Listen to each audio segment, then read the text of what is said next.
उपलब्ध झाले आणि गुरु महाराजांच्या अमृतवाणी साहेबांना विधीवर तुम्हाला थोडं समजून घ्यायचंय। आपण लोक हजारो वर्षापासून ज्या व्यवस्थाला पूजतो ती व्यवस्था आपल्यासाठी महान वाटते, पण त्या व्यवस्थानं खरंच हजारो वर्षापासून तुम्हाला त्या व्यवस्थानं आपलं कधी मानलं नाही, तरीही आपण त्या व्यवस्थाला पूजत राहतो। सांगण्याचं उदाहरण आहे, सद्गुरु सांगतात, रविदास ब्राह्मण मत पूजिए, जो होवे गुणहीन पूजे हे चरण चरणाल के, जो होवे गुण परवीन।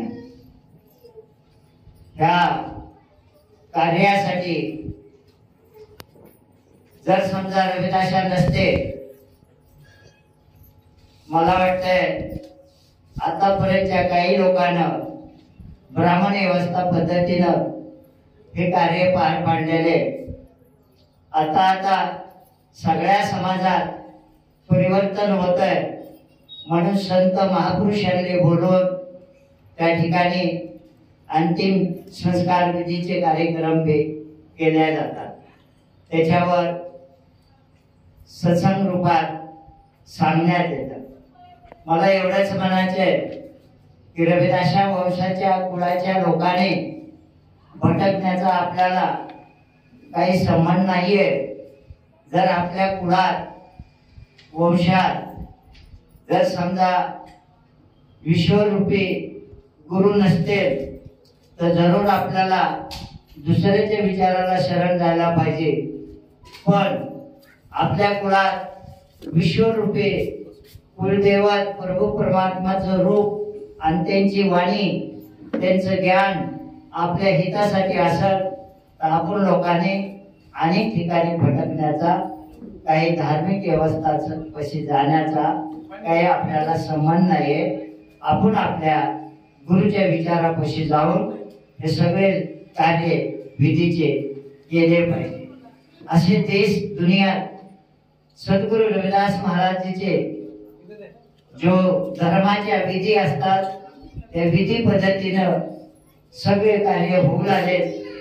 तुम्हाला ह्या ठिकाणी उर्मळे सरांनी बोलवून जो वर्षाचा कार्यक्रम गुरु रविदास महाराजांच्या वाणीच्या पद्धतीने केला ते मला स्वतःलाही खूप आनंद झाला। आणि आपण असाच हा वारसा रविदास लोकांनी, रविदासांच्या उपजाती लगभग हे देश दुनियामध्ये 1108 आपले सांबाराच्या जाती आहेत आणि लगभग आपण 25 करोड लोक आहेत।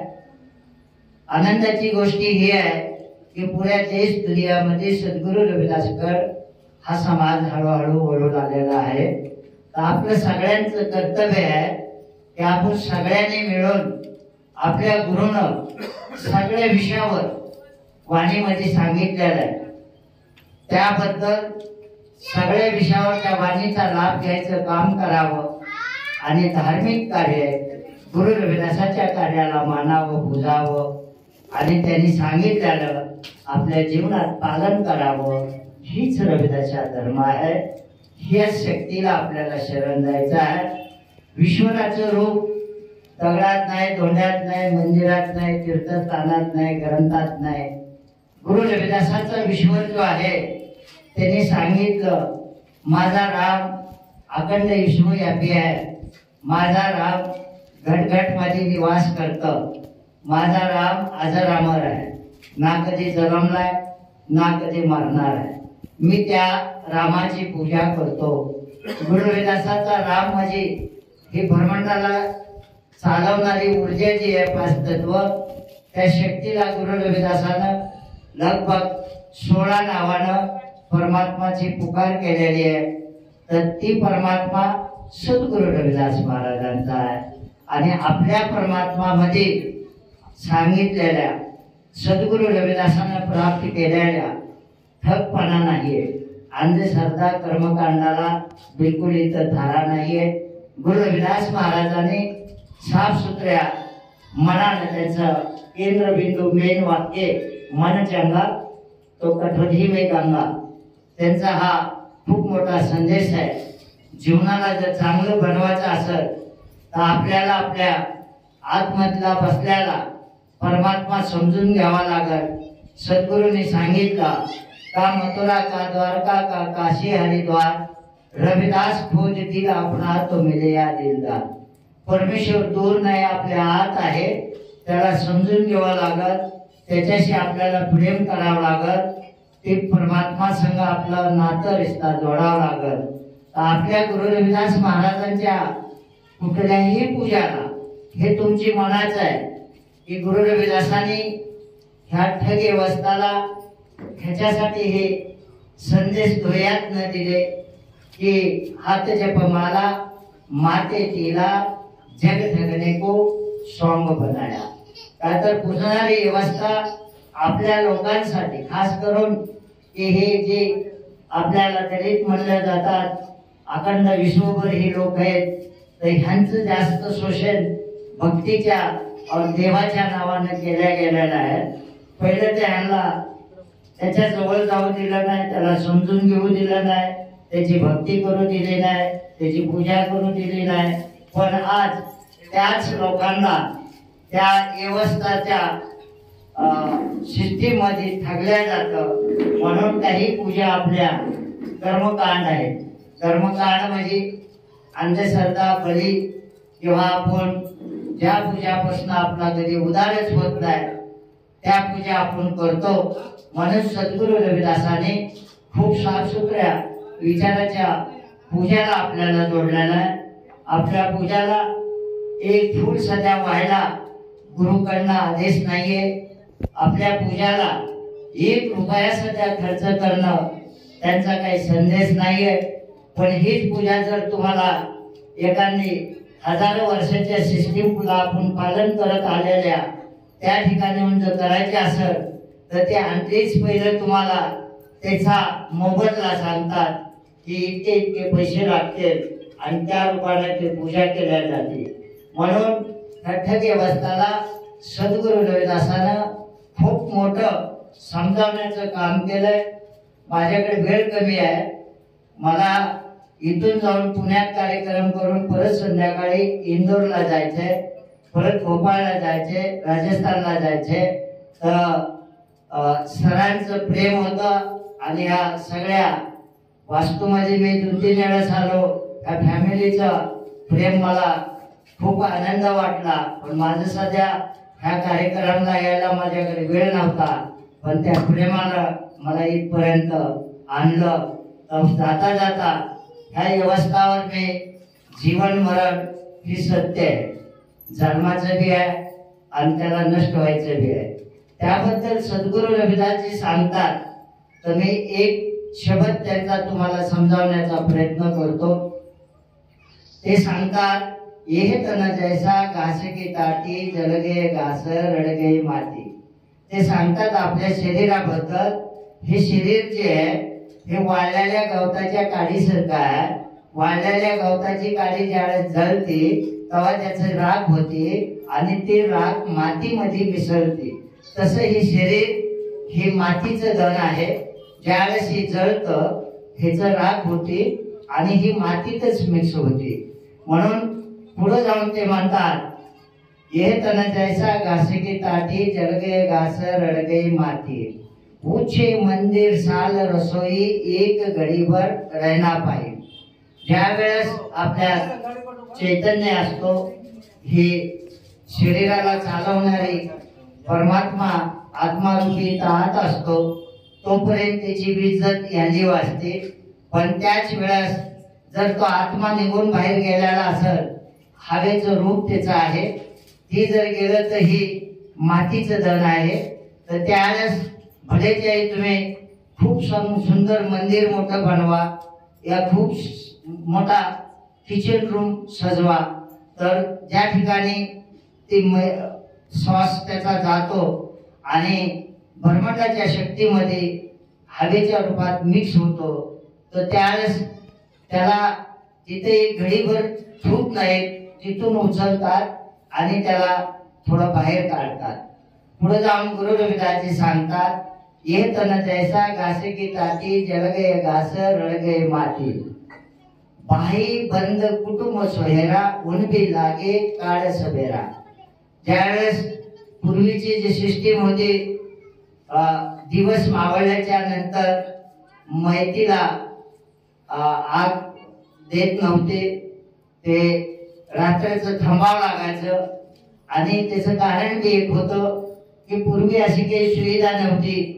आज आपण फोन करून अख्ख्या विश्वाला एक क्षणभरामध्ये सगळे निरोप पाठवतो, तर पूर्वी असं नव्हतं. तर त्या सुविधा नसल्याच्या अवघानं, जसं मुलीचा मान जास्त असल्याच्या अवघानं मुलीला घेऊन येण्याचा प्रयत्न केला जायचा, म्हणून त्याला वेळ जास्त लागायचा. म्हणून त्यावेळेस रात्र झाली की त्याला अग्नी देत नसायचे, तर अंतिम संस्काराला दिवसाचीच अग्नी द्यायचे.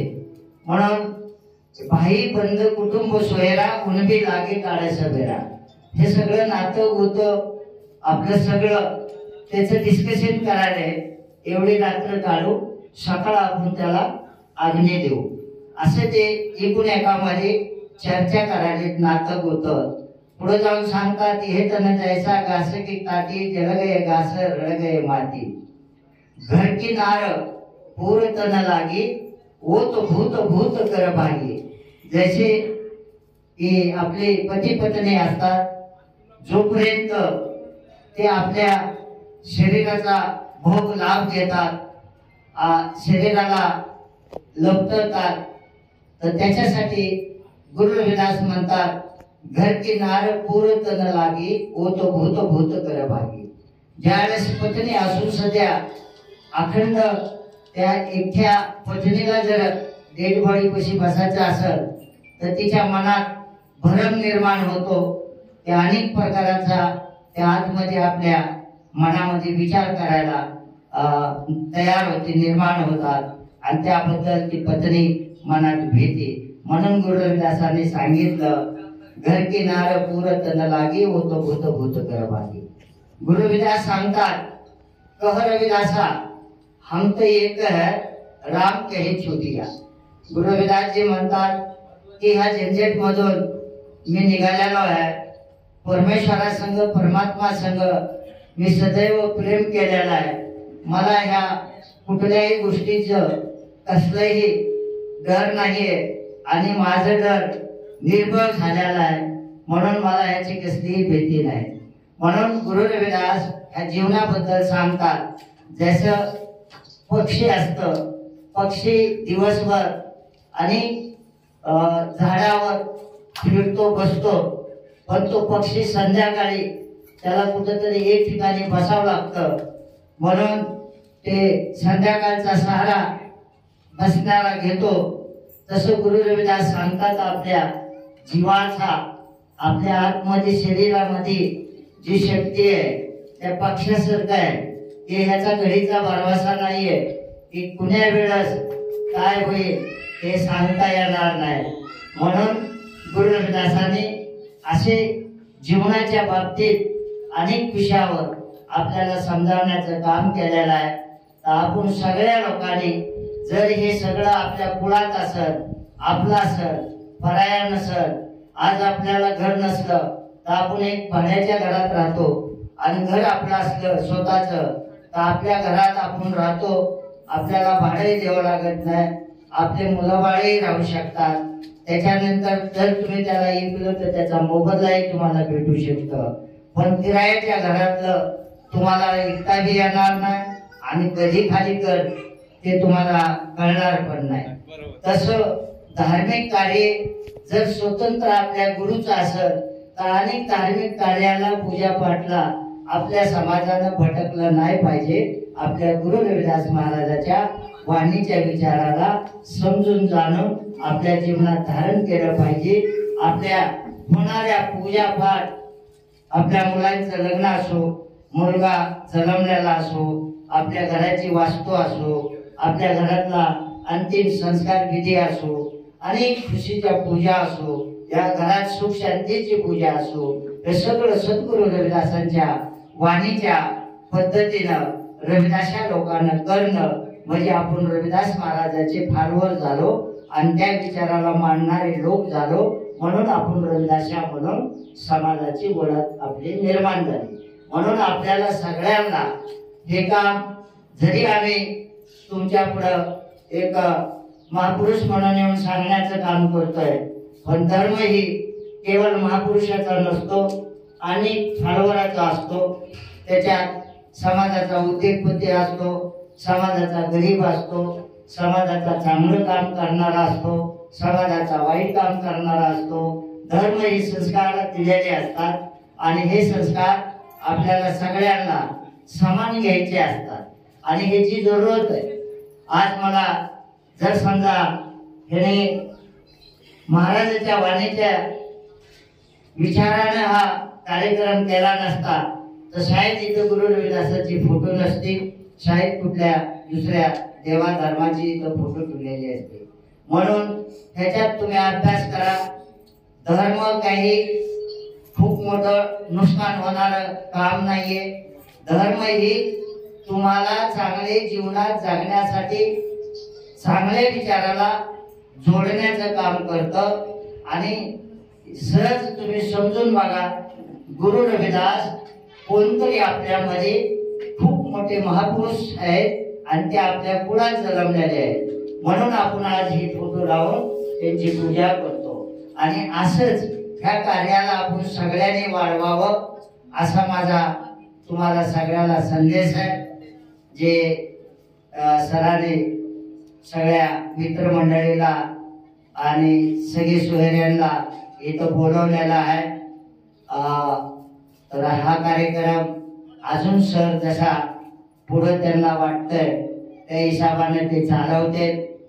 तुम्ही इथं ह्या ठिकाणी बोलून आम्हाला सन्मान दिला, मानपान दिलं, आपल्या गुरुच्या पद्धतीनं वाणीचा प्रचार करायला हा मोका दिला.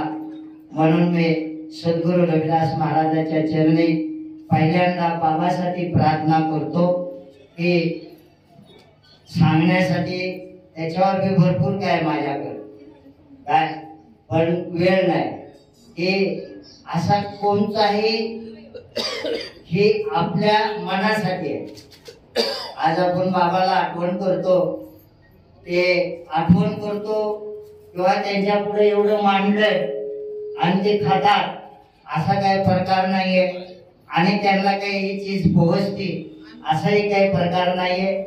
असं काही जे वर नाहीये की तुम्ही इथून काहीतरी पार्सल पाठवलं त्याला भेटलंय असाही काही प्रकार नाहीये. जे आहे ते इथंच आहे. जन्म आणि अंतिम हे तुमचं कर्म. ह्या कर्माचा तुम्ही किती चांगलं काम केलंय त्याचा लाभ तुम्हाला भेटणार आहे आणि जर तुमचं खरंच महान काम असेल तर जरूर समाज त्याची तुमची आठवण करत, तुम्हाला याद करत. फक्त ही असं रूप असल्याच्या अवघानं आपल्याला आठवण करावं लागते. काय तर ते जनावर नाहीये किंवा दुसरा पशु प्राणी नाहीये, रशी बांधली वळत नेऊन कुठं तर टाकून आलो, हे करता येत नसतं. माणसाचं हे प्रेम जुळलेलं असतं, जीवाचा जिव्हाळा असतो. त्या जीवाचा जिव्हाळा असा आपल्याला जोपर्यंत मन समाधान होत नाही त्याची पूजा आपण करत नाही तोपर्यंत आपल्याला त्याबद्दल समाधान वाटणार नाही. म्हणून हे आपल्यासाठी आहे. हे बाबाला ह्याच्यातलं काहीही प्राप्त होणार नाही. जरी मी म्हणलो की मी प्रार्थना करतो, सर्वांचे फूल तुम्हाला अर्पण करतो, ती फूल बाबा पुस्तक काही जात नाहीये. ही समाजाला जरूर माहिती असावं. ह्यालाच म्हणल्या गेलेलं आहे कर्मकांड अंधश्रद्धा. जर तुम्ही सत विचाराने काम करत असाल तर तुम्हाला त्याच्यातनं तुमच्या कर्मकांडाला धनाचा व्यर्थ खर्च होणार नाही आणि स्वच्छ पूजा केली तर तुमचं धन खर्च होणार नाही. तर ह्या सगळ्या गोष्टीला ज्ञान आधारित जाणा, ओळखा, पैचाना आणि त्याला धारण करा. आणि गुरु रविदास केवळ माझ्या एकट्याची बापाची प्रॉपर्टी नाहीये. गुरु रविदास जगात जिथं चर्मकार समाज जन्मला त्याची आस्था आहे त्याचे कुलदैवत आहे. आपण सगळ्यांनी ज्याला काय तुम्हाला वेळ देता येत असेल तर ह्या विचाराला वेळ दिला पाहिजे. तो ज्याला तुम्हाला काही त्याला धन देता येत असेल तर बिना धनाचे कुठलेही धर्म चालू शकत नाही. बिना साहित्याचा कुणालाही त्याच्याबद्दल माहिती होऊ शकत नाही. आपल्या लोकांना आपल्या आपल्या पद्धतीनं ज्याच्याकडे वेळ आहे त्यांना वेळ द्या, ज्याच्याकडे धन आहे त्यांना धन द्या, ज्याच्याकडे ज्ञान आहे त्यांना ज्ञान द्या. या सगळ्या गोष्टी आपल्याला करावं लागतात. तेव्हा आपली धर्म व्यवस्था वाढते, धर्म निर्माण होतात, होऊ शकतात. अजूनही धर्म निर्माण होऊ शकतात. धर्माचा अभ्यास करी आपल्याला आपल्या धर्मातनं जवळपास 4 धर्म बाहेर निघालेले आणि रविदासी हे 5वं धर्म आहे. म्हणजे सगळ्यात पहिले हिंदूतनं बाहेर निघाले हे जैन आहे. 12 वर्षानं भगवान बुद्ध आहे. त्याच्यानंतर 900 वर्षापूर्वी इकडे बसवेश्वर आहे. त्याच्यानंतर लगभग 400 वर्षे जवळ होत आहे तिकडं पंजाबला शीख आहे.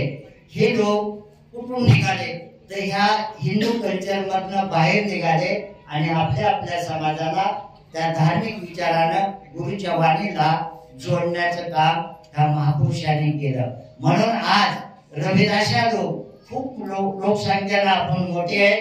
1108 जातीत आपल्या उपजाती आहे. 25 करोड समाज आहे.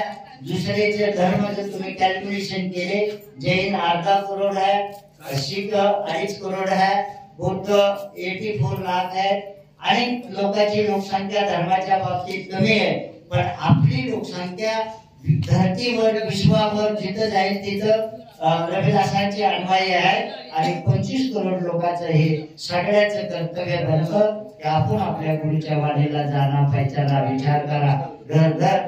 घरामध्ये आपल्या गुरुची फोटो ठेवा, झोप दीपक अगरबत्ती तिथं रोजची लावून जी बी तुमची मनोकामना असेल त्यांच्या चरणी ठेवा. आणि तिथून पुढं रोजचं आपलं कर्म सुखकर्म चांगलं करा आणि आपल्या जीवनाला भवसागर पार करण्यासाठी हे सगळं धारण करा. हा संदेश माझा तुम्हाला सगळ्याला आहे. तुम्ही उदरमणे सरांच्या ह्या वसाहतच्या कार्यक्रमाला सगळेजण आलात तर मी तुमच्यासाठी सद्गुरू रविदासांच्या चरणी प्रार्थना करतो. सगळे सुखात आनंदात राहावं, तुमचे परिवार ठीक राहावं, तुमचे धंदे बिझनेस आनंदात चालावे अशी गुरु महाराजांच्या चरणी मी प्रार्थना करतो. आणि ह्या कुटुंबाला जे त्यांचं प्रेम आई वडिलांवर आहे असंच सदैव वर्षानुवर्षे त्यांनी त्या आई वडिलांवर प्रेम ठेवावं असा मी संदेश देतो. इथं बोलवल्याबद्दल परत मी यांचे सगळ्यांचे आभार मानतो आणि सद्गुरू रविदास महाराजांच्या चरणी माझे अर्पण करतो. आता वेळ खूप झालेला आहे तर मला इथून तुरंत पुढच्या कार्याला निघायचंय. पुढचा टप्पा सर ज्या सिस्टीम करायचा आहे ती सर करते. पहिल्यांदा मी आता इथं